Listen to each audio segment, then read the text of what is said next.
flying the flag for Morocco. But these cues at the Women's Africa Cup of Nations final were not representative of the whole tournament. Away from the host games in Rabat, stadiums were all but empty. The Confederation of African Football says that does not take away from the success of these finals, but admits there is work to be done and that it will take time. But players like Ghana's Chantel Boy-Loka say increasing fan engagement is part of the solution to low wages. The more fans that are engaging in women's football, the more shirt sales, the more broadcast views. That's only going to make the women get paid more of a salary. Despite a lack of funds, women's football in Africa has made some financial strides. For the second tournament in a row, the total WAFCON prize pot grew, jumping from $2.4 million to just under $3.5 million. But Ivory Coast got $7 million for winning the last men's AFCON.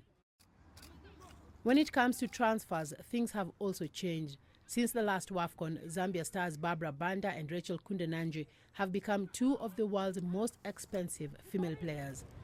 Let's compare the transfer of Kundananji, Africa's most expensive female player, to that of the men's most expensive player, Nigeria's Victor Osimhen. In 2024, Kundananji moved to Bay FC for a record-breaking fee of over $800,000. But Osimhen's move to Napoli in 2020 was 100 times more, at about $88 million. Average salaries also tell a troubling story. A FIFA report this year showed global annual salaries for female players average $10,900 for top-tier clubs. Players at lower-level clubs, those which make up many of Africa's leagues, can earn as little as $2,500 a year. It's not deserving because we're doing the same sport. Nigeria, Super Falcons, Super Eagles, the women have had more success than the men. One agent told me that when doing deals, he is always reminded that women's salaries are a reflection of club budgets.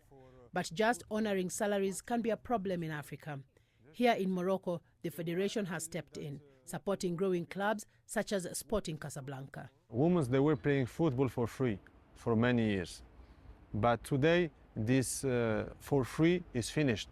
The Morocco Federation has put a salary about $500 for every player, and then the clubs, of course, they need to pay the difference if there is a difference. This base salary is more than 10 times less than male player salaries in the country, but it is a starting point. Ukacha says clubs are working on other ways to boost their revenues. We are looking to develop the merchandising, plus transferring players from Morocco to Europe or to other countries now started, and this can help a lot. For many of those in the women's game, the buck ultimately stops with the people in charge of the game. By increasing the number of competition in order to have more visibility for women, because at the end, we need to see how much money we generate in the ecosystem of women's football. But with limited promotion for WAFCON here in Morocco and with poor ticket sales, the dream of financial equality for Africa's female footballers remains a long way off for now. Celestine Karone, BBC News, Rabat, Morocco.